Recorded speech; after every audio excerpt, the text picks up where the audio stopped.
بلکہ آپ نے بتا دیا کہ جیسے تمہیں معلوم نہیں ہے یہاں تم صدقہ نہیں کہہ سکتے، جیسے مجھے معلوم نہیں ہے تمہیں بھی، اس لیے آپ نے فرمایا مل مسئول عنہا بأعلم من السائل۔ عربی بڑی خاندانی زبان ہے، خدا کی قسم عربی جو ہے نا بڑی پیاری زبان ہے، کسی کو صحیح آتی ہو تو عربی کی بلاغت کا عربی میں ہی مزہ ہے۔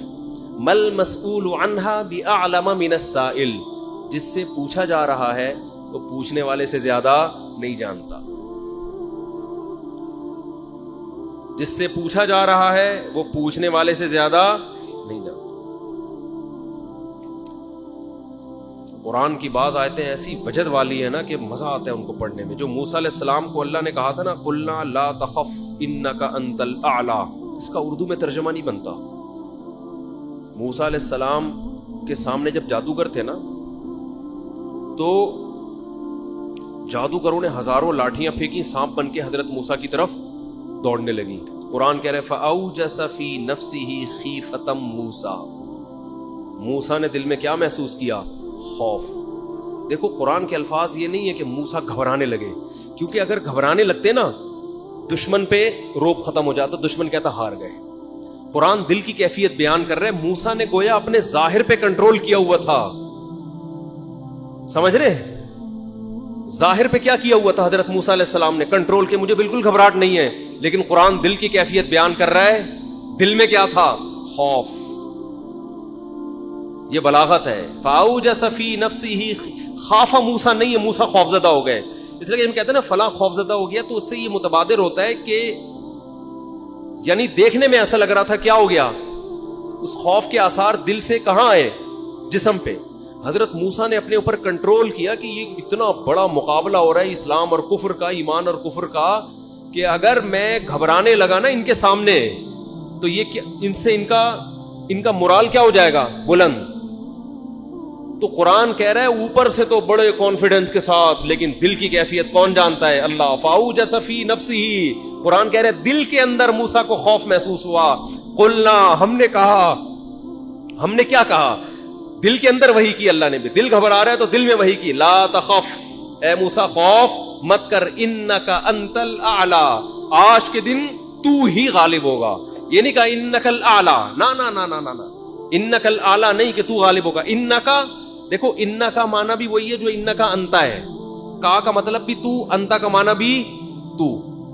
تو جب ایک دفعہ کا کہہ دیا تو دوبارہ انتا کہنے کی کیا ضرورت ہے بھائی؟ ابے چھوڑو یار، رہنے تو، تم لوگ کو بہت مشکل ہے بات سمجھا۔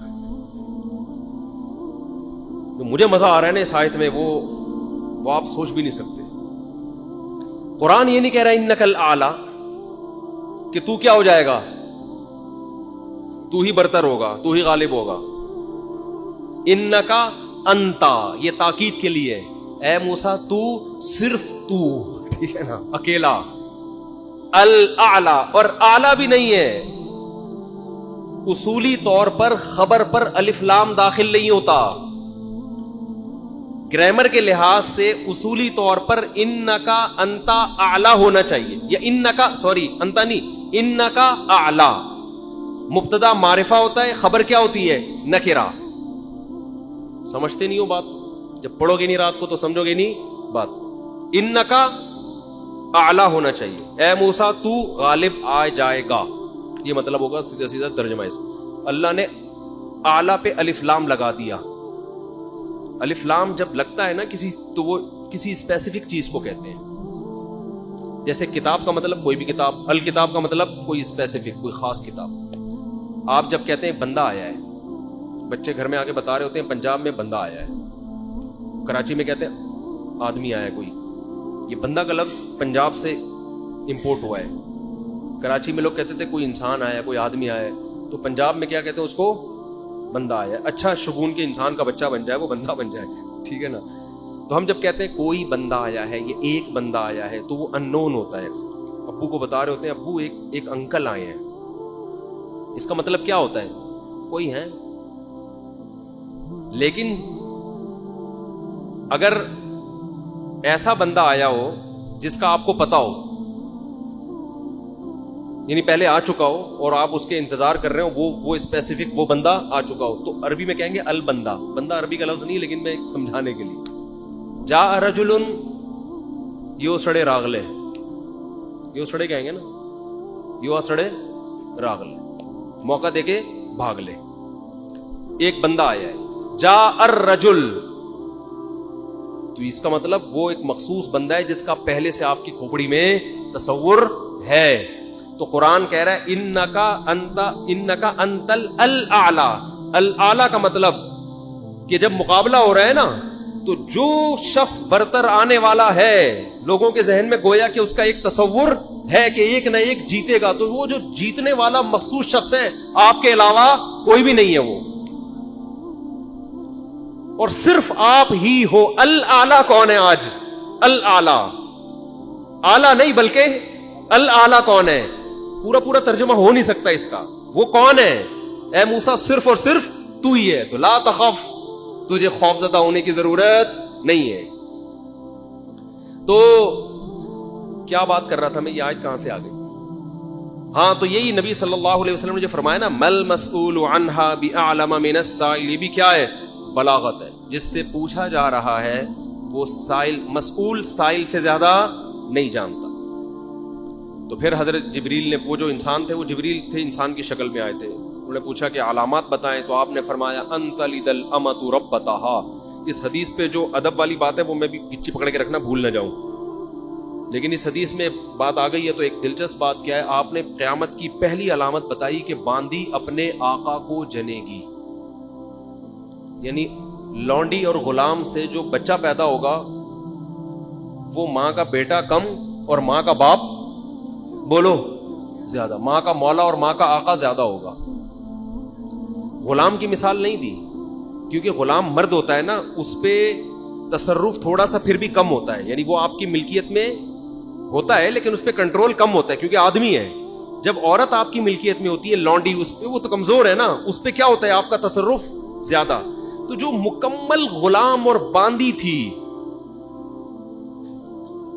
وہ جب جنے گی جس نسل کو, تو ہونا تو یہ چاہیے تھا کہ جس نے جنا ہے اس کا مقام اونچا, لیکن جس کو جنے گی نا وہی اس پہ کیا کرے گا. یعنی ماں کا تو ایسا حق ہے نا, ماں کو تو ساری دنیا جانتی ہے نا کہ ماں نے کیسے گود میں پالا, کیسے جنا, اور لوگ ماں کے تانے دیتے ہیں نا. حضرت موسیٰ علیہ الصلوۃ والسلام نے جب حضرت ہارون کی داڑھی پکڑ کے کھینچی ہے نا, جب حضرت موسیٰ علیہ السلام کوہ طور پہ گئے تورات لینے, پیچھے بنی اسرائیل نے بچڑے کی عبادت شروع کر دی. ہارون علیہ السلام کو نگران بنا کے گئے تھے کہ ذرا ان کی حفاظت کرنا, بڑے نالائق لوگ ہیں, دائیں بائیں نہ ہو جائے. تو جب واپس آئے تو دیکھا کہ وہ کیا کر رہے ہیں, بچڑے کی عبادت. تو حضرت موسیٰ کو سب سے پہلے غصہ کس پر آیا؟ حضرت ہارون پر. اپنے بھائی کی داڑھی پکڑ کے کھینچی کہ ما منعک اذ رأیتہم ضلوا, یہ گمراہ ہو رہے تھے, آپ نے روکا کیوں نہیں؟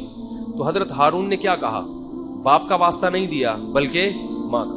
لا یبن امہ, اے میری اماں کے بیٹے, اے میری ماں کے بیٹے, کیونکہ یہ رشتہ فوراً سمجھ میں آتا ہے. ماں کا واسطہ کیونکہ محبت کی علامت ہے نا. ابا جو ہے نا وہ تربیت کے لیے اللہ نے بنائے, وہ محبت زیادہ ابا سے امیدیں نہیں لگایا کریں. ابا کی ایک الگ ویلیو ہے, محبت بہت زیادہ کرتے ہیں ابا, لیکن وہ جتلاتے نہیں ہیں. وہ کہہ رہے ہیں تمیز سے, زیادہ لاڈ پیار دکھاؤ گے نا ابا, یہ ہو گیا تمیز سے بیٹھ وہاں جا کے آرام سے, ٹھیک ہے نا, جو بات ہے ادب تمیز. ماؤں کو زیادہ ادب تمیز نہیں, ماؤں کو لاڈ چاہیے ہوتے ہیں. تو اس لیے ابا محبت تو بہت کرتے ہیں لیکن وہ آسانی سے سمجھ میں نہیں آتی کیونکہ تعظیم اس پہ غالب ہوتی ہے. اماں کی محبت 2 منٹ میں سمجھ میں آ جاتی ہے. تو جب بھی واسطہ دیا جاتا ہے کس کا؟ اماں کا. تو حضرت ہارون بھی واسطہ کس کا دے رہے ہیں کہ بھائی ایک ہی ماں کے ہم دونوں اولاد ہیں, آپ اتنی سختی تو نہ کریں نا, ماں کا واسطہ دے رہا ہوں آپ کو, یبن امہ, اے میری اماں کے بیٹے. تو ماں جو اتنا قریبی رشتہ ہے, جس کی محبت سب کو سمجھ میں آتی ہے, اس کو غلام بنا لینا تو یہ کھوپڑی میں آنے والی بات نہیں ہے. لیکن حدیث میں کیا آتا ہے, قرب قیامت میں بیٹا کیا ہوگا, ماں پہ حکومت کرے گا, بیٹا ماں پہ حکومت کرے گا. تو ہونا تو یہ چاہیے تھا کہ جو جنے, وہ جس کو آپ جن رہے ہیں وہ کوئی ایک قسم کی لونڈی غلام ہو, ماتحت ہو, لیکن الٹا حساب ہو رہا ہوگا. تو یہ بھی پتا چل رہا ہے کہ ادب مارکیٹ سے کیا ہونا شروع ہو جائے گا, شارٹ. مطلب حدیث کا یہی ہے کہ چھوٹے جو ہے نا وہ بڑوں کی جگہ ہو جائیں گے, اور بڑے, اور یہ خدا کی قسم آج اپنی آنکھوں سے میں دیکھ رہا ہوں, زیادہ تر لبرل لوگوں کے گھروں میں دیکھ رہا ہوں, دیندار گھروں میں کم. باپ اور ماں اپنے بچوں کو اسکولوں میں 15-20 ہزار روپے فیسیں دے کر بدتمیز بنا رہے ہیں باقاعدہ پیسوں کے ذریعے. یعنی اسکولوں میں پڑھا رہے ہیں, ماڈرن اسکول ہیں, اور بہت ہی ماڈرن قسم کے اسکول جن میں مذہب نہیں ہے. بچہ انگلش بہت اچھی بول لیتا ہے, اور ٹھیک ٹھاک فیسیں دے کے کیا کر رہے ہیں, اپنی نافرمانی پیسے دے کے سکھا رہے ہیں. آج بھی میرے پاس ایک کیس آیا, کسی کو نہیں پتا چلے گا کس کی بات ہو رہی ہے. ایک صاحب نے کہا میں نے اپنی بچی کو ایڈمیشن کروایا, میں 20 ہزار روپے فیسیں دے رہا ہوں, اور وہ چرس پی رہی ہے, وہ پتہ نہیں کتنے لڑکوں سے دوستیاں لگا رہی ہے. تعلیم کو فوکس کرنے کے چکر میں تہذیب کا بیڑا غرق کر دیا. یعنی گویا کہ پیسے دے کے باقاعدہ کیا کیا جا رہا ہے, اپنے بچوں کو خراب کیا جا رہا ہے. تو جنا بھی خود, احسان بھی خود کیا, اور نکلا کیا رزلٹ, وہی آپ پہ کیا کر رہا ہے حکومت. وہ آپ کی ایک بات ماننے کے لیے تیار نہیں ہے. تو یہ وہ دور ہے جس سے ہم گزر رہے ہیں. تو اس میں بھی ادب کی تلقین کی گئی ہے. جب کچھ اس طرح کے لوگ آتے ہیں نا میرے پاس, کہ باپ بیٹا بیٹھا ہوا ہوتا ہے اور باپ اپنے بیٹے کی شکایتیں کر رہا ہوتا ہے بڑے دھیمے لہجے میں کہ بچے کو غصہ نہ آ جائے, اور بیٹا جواب دے رہا ہوتا ہے بڑی اونچی آواز میں. یہ میں نے بہت دیکھ لیا ہے, بہت دیکھ لیا اپنی زندگی میں.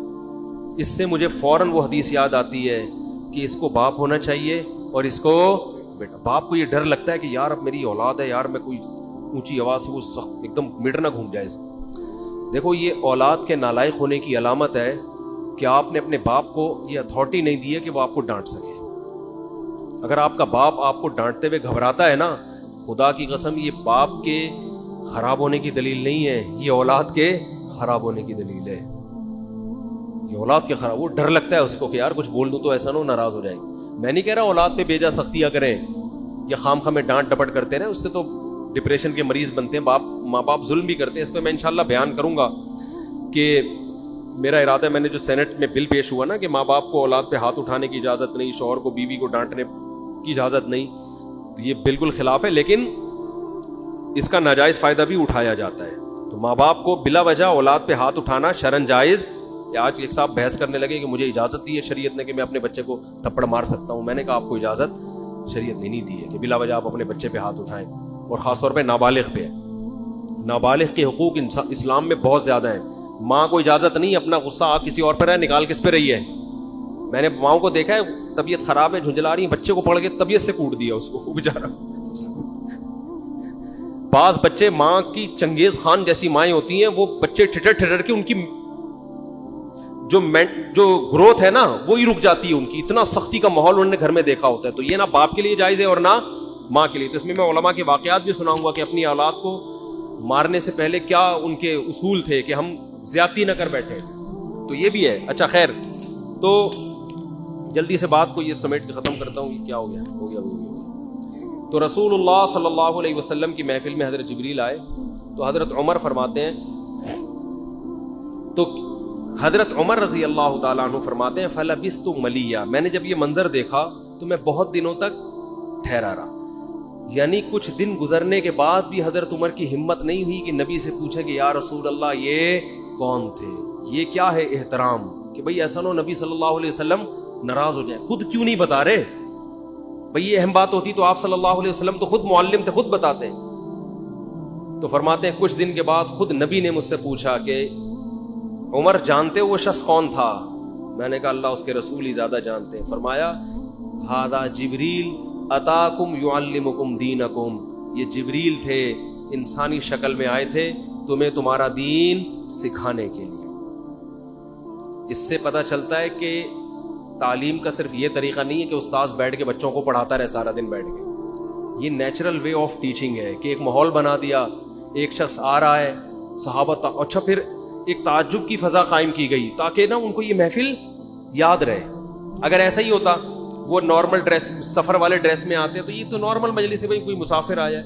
ایسا ایک مخمصے میں ڈالا گیا کیونکہ جب کوئی ایسی عجیب سی محفل ہوتی ہے نا تو دماغوں میں بیٹھ جاتی ہے, اس کا ایک ایک منظر یاد رہتا ہے. تو اس سے ماحول کی تبدیلی کا بھی انسان پہ اثر پڑتا ہے. تو صحابہ کیا کر رہے ہیں؟ نبی صلی اللہ علیہ وسلم سے سوال پوچھنے سے پہلے ایک اور واقعہ سنا کے بس یہ میں ٹاپک ختم کرتا ہوں. ایک اور واقعہ ہے، حدیث میں آتا ہے کہ آپ صلی اللہ علیہ وسلم نے ظہر یا عصر کی نماز پڑھائی، صحیح حدیث ہے. اس میں آپ نے 4 کی جگہ 3 رکعتیں پڑھا دی. کتنی؟ 3.